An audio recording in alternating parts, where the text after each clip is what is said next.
1992-93 हाँ जी, infantry school Mau से शुरू करते हैं sir. Correct. BPJ bulletproof jacket होती है, एक रेवोल्यूशन का ट्रैक चल रहा था।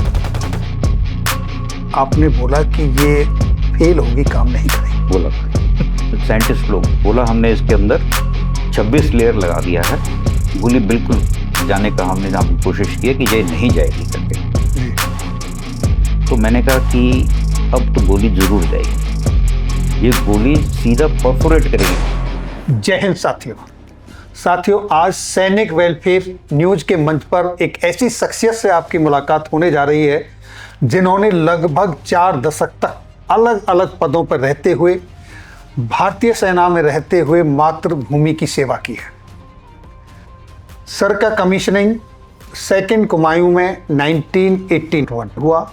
तब से लेकर और रिटायरमेंट तक सर ने बहुत बड़ी जिम्मेदारियां निभाई हैं, चाहे वो additional director general of infantry, integrated headquarter ministry of defence में रोल रहा हो, चाहे वो director PMO future infantry soldier system वहाँ पर जिम्मेदारी रही हो, या फिर ऑपरेशन काउंटर इंसर्जेंसी, ऑपरेशन पराक्रम, ऑपरेशन मेघदूत में ये जिम्मेदारियां रही हों, और बहुत सारे रोल सर ने निभाए हैं।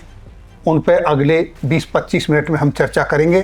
तो मैं स्वागत करता हूं डॉक्टर एपीजे अब्दुल कलाम जैसे विजनरी के साथ काम करने वाले मेजर जनरल अजय ओरी साहब का, जो कि सेना मेडलिस्ट हैं। सर, आपने अपने कार्यकाल में जितना भी ये मैंने चर्चा की, ये तो सूर्य को दीपक दिखाने के बराबर है, क्योंकि इतने 4 दशक के दौरान में बहुत सारे आपने काम किए होंगे। मैं चाहता हूं कि आप छोटा सा परिचय हमारे व्यूअर्स को अपनी तरफ से दें। Thank you very much captain Lokendra for inviting me on your show firstly, and second thank you for इतनी अच्छी आपने हमारे लिए भूमिका बांधी, और आपको, आपके दर्शकों को एक सोल्जर का जय हिंद। मैं अपने दोस्तों को हर बार ऐसे बताता आया हूँ, उनको है गरूर कि वो भी हैं कोई चीज़, उनको है गरूर कि वो भी हैं कोई चीज़, और हमको है नाज कि हम कुछ भी नहीं, हम कुछ भी नहीं। क्या बात है सर। तो आप समझें कि मैं अपनी खुद की इंट्रोडक्शन में और क्या योगदान दे सकता हूँ। आपने इतनी बड़ा योगदान कर दिया, बट फिर भी बताने के लिए, मैं नेशनल डिफेंस एकेडमी से भर्ती हुआ फौज में, और 1981 में मैंने 2 कुमाऊं बरार में कमीशन हासिल किया जी। मेरे को अपनी पलटन में बहुत अच्छा ग्रूमिंग हुआ। People looked after me. उन्होंने देखा कि ये इसको एक अच्छा ऑफिसर बनाने के लिए, एक अच्छा ह्यूमन बीइंग बनाने के लिए उन्होंने बहुत मेहनत किया मेरे साथ। मैं उनका ज़िंदगी भर आभारी हूँ। जो बचा हुआ ज़िंदगी है उसमें भी यही याद रखूँगा कि मेरी पलटन ने मेरे साथ बहुत किया। और धीरे धीरे, जैसे आपने बोला, सैनिक के कार्यक्रम में पहले कुछ कोर्सेज होते हैं, वायोज, फिर उसके बाद आपकी बाहर पोस्टिंग आनी शुरू होती है। तो मेरी जो पहली अच्छी पोस्टिंग बाहर थी, वैसे तो मैं एडीसी किया था जी, जनरल बहुगुणा साहब का, वो अभी इस दुनिया में नहीं रही, भगवान शांति दे। फिर उसके बाद जब मैं लौट के आया तो मेरी जो स्टाफ इंस्ट्रक्शनल पोस्टिंग आया था trial cell infantry school Mhow में जी। उसके बाद धीरे धीरे हम बढ़ते रहे, कभी डायरेक्टर पीएमओ एफ इंसाज, फिर मैं brigade command, colonel CO command, then वो अभी बातचीत करेंगे तो जी जी जी जी है आपके सामने हाजिर होता रहेगा। But thank you very much for saying so many kind words for my introduction. Very kind. चलिए सर, तो सबसे पहले हम अपनी चर्चा शुरू करते हैं, और वो चर्चा शुरू करते हैं आपका 1992-93 हाँ जी, इन्फेंट्री स्कूल मऊ से शुरू करते हैं सर। करेक्ट। वहाँ पर सर एक बीपीजे, बीपीजे जो बोलते हैं, हमारा बुलेट प्रूफ जैकेट होती है, उसका एक रेवोल्यूशन का ट्रायल चल रहा था। करेक्ट। उसके बदले एक हार्ड आर्मर्ड प्लेट आई और जिसके लिए आपने बोला कि ये फेल होगी, काम नहीं करेगी। बोला था। तो इसके पीछे की क्या वजह थी? आपने ऐसा क्यों बोला? क्या आपने देखा? थोड़ा ये इस पर प्रकाश डालें सर। ये उस समय की बात है जब मैं इन्फेंट्री स्कूल मऊ में पोस्टेड था जी और मैं पोस्टेड था ट्रायल सेल के अंदर। सर। तो उस ट्रायल सेल के अंदर हम नए हथियारों, एम्यूनिशन, मिलिट्री इक्विपमेंट का इवैल्यूएशन करते थे। जी जी इससे पहले कि वो फौज में इंडक्ट हो सर। Into service. तो वो एक तरीका होता था कि एक यूज़र के तौर पे हम उसका इवैल्यूएशन करते थे। तो उस समय बुलेट प्रूफ जैकेट का आया। ये ज़रूरी है समझना आपको कि जो एग्जिस्टिंग बुलेट प्रूफ जैकेट थी वो कैसी थी। जी बुलेट प्रूफ जो जैकेट हम लोग पहन रहे थे उस समय, वो एक कॉम्बैट के कपड़े की जैकेट होती थी। उसके आगे एक पॉकेट होती थी, उस पॉकेट में एक स्टील की बड़ी वाली प्लेट, भारी भरकम प्लेट डाल देते थे।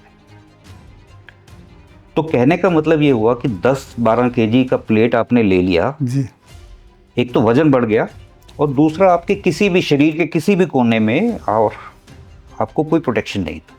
सिर्फ यहाँ पर प्लेट है, वो ही प्रोटेक्ट करती थी, मतलब चेस्ट के चेस्ट ऊपर के ऊपर। जी तो अभी हम ढूंढ रहे थे कि एक अच्छा बुलेट प्रूफ जैकेट लिया जाए और वो लोगों ने हमें ट्रायल्स के लिए प्रोड्यूस किया। जी फॉरेन कंट्रीज़ के भी आए थे, हिंदुस्तान के भी थे, जो आपस में जिनका मर्जिंग था, कोऑर्डिनेशन था, वो भी आए थे। जी तो ये जैकेट इस प्रकार से होती थी कि उसके दो हिस्से थे। एक होता था सॉफ्ट आर्मर पैनल, यानी कि पूरी जैकेट एक ऐसे फैब्रिक से बनेगी जिसमें 9mm बुलेट भी प्रोटेक्शन देगी। जी वो 10 मीटर से अगर आप 9mm फायर कर रहे हैं पिस्टल से, कार्बाइन से, तो वो प्रोटेक्शन देगा। That is soft armour panel. जी बट एक हार्ड आर्मर पैनल होता था जो आगे भी होता था और पीछे भी होता था और आपके दाएं बाएं का भी इलाके को कवर करता था। खसूसियत ये थी कि उसमें लगभग वजन हाफ हो रहा था, लगभग 5.5 से 6 केजी वजन में हमको प्रोटेक्शन मिल रही थी। जी जी अब जब इवैल्यूएशन शुरू हुआ तो हमें फायर करना पड़ता है बुलेट प्रूफ जैकेट के ऊपर। तो सॉफ्ट आर्मर पैनल के ऊपर फायर करेंगे हम 10 मीटर से 9mm बुलेट, और हार्ड आर्मर पैनल के ऊपर जो अंदर चेस्ट पे लगा या बैक पे लगा उसको हम फायर करते थे 7.62 इंटू 51 मिलीमीटर राइफल से सर 50 मीटर से। तो जब हमने उसके ऊपर फायर किया है वन ऑफ द पैनल्स के ऊपर, तो वो बुलेट जो है उस पैनल के बिल्कुल किनारे से निकली थोड़ी बाहर, जी पूरा आर पार नहीं हुई, बुलेट अटक गई और थोड़ा सा बाहर की तरफ उसने अपना जेटिंग आउट, जी। थोड़ा सा बाहर निकल रही थी। तो हम जब उसका देखने गए तो बुलेट प्रूफ जैकेट के जिन्होंने बनाई थी वो भी आए, जो साइंटिस्ट थे वो भी आए, हम भी आए, हम सब लोग वहाँ खड़े होकर उसका थोड़ा इंस्पेक्शन कर रहे थे। सर तो मेरे मुंह से ऐसे ही निकला कि ये बड़ा क्लोज कॉल था। अगर इसके अंदर 10-12 लेयर्स का केवलर एक मैं बताता हूँ का लेयर और दे दिया जाए तो शायद ये बुलेट बाहर नहीं आती, जी वो एब्जॉर्ब हो जानी थी पूरा।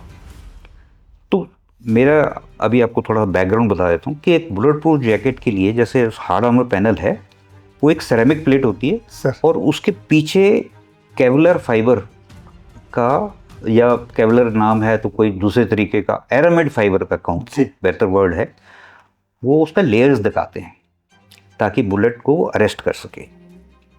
तो मैंने उनसे पूछा आपने कितनी लगाई हैं लेयर्स, वो बोलो 15-16 लगाई हैं। तो मैंने ऐसे ही बोल दिया 10-12 और लगा दोगे तो काम चलेगा। काम चल जाएगा। तो बोले सर एक दिन और दे दीजिए हमारे को, हम रातों रात ये मंगा लेंगे। मैं कहा चलो हम कल भी कर रहे हैं फाइल, जी तो आप मंगा लीजिए।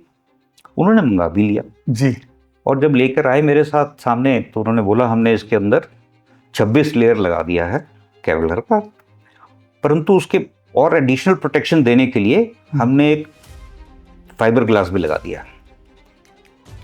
गोली बिल्कुल जाने का हमने कोशिश की कि ये नहीं जाएगी करके। जी तो मैंने कहा कि अब तो गोली ज़रूर जाएगी। ये गोली सीधा परफोरेट करेगी, पहले जो रुक गई थी ना जी। वो रुकेगी भी नहीं, अब ये आर पार जाएगी। वो बोला क्या करेंगे, वो अपना डायरी लाया और दिखाने लगा कि इतना मैंने कैलकुलेशन किया है, ये मेरा ये है वो है। मैं कहता आप जो मर्जी कह लीजिए, मेरा अनुभव कहता है कि ये गोली जाएगी, पार हो जाएगी। अगले दिन हमने उसके ऊपर फायर किया और फायर करते ही पहली गोली आर पार। वो बहुत हैरान हुए साइंटिस्ट लोग, बिकॉज वो तो आप देव उनका खाना पीना उसी में है साइंटिस्ट का। तो बोले आपने ऐसे कैसे बता दिया? मैंने कहा आपने केवलर फाइबर की जो कैरेक्टरिस्टिक्स है ना उसको इनइफेक्टिव कर दिया। कहता वो कैसे?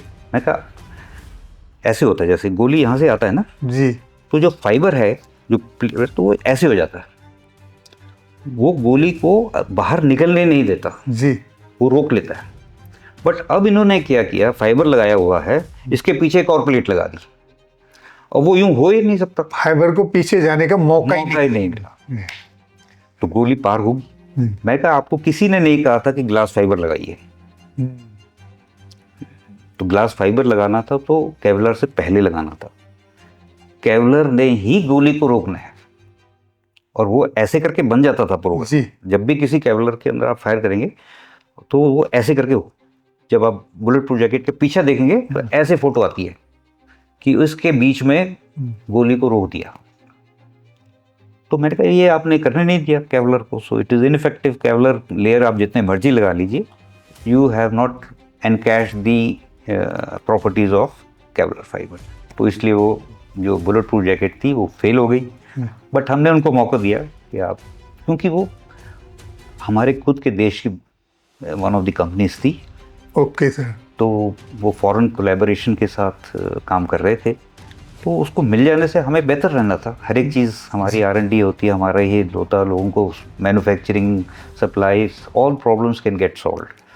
तो हमने उनको दोबारा मौका दिया कुछ दिनों के बाद और वो उस समय वो वाली बुलेट प्रूफ जैकेट पास हुई।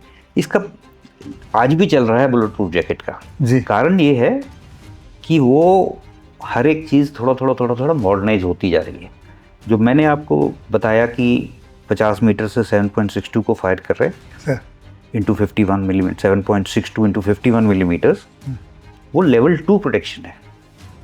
तो अब हम धीरे धीरे जा रहे हैं कि स्नाइपर राइफल को भी रोकना चाहिए, फिर स्नाइपर राइफल को वो नज़दीक से रोकना चाहिए, तो वो लेवल 3A 4।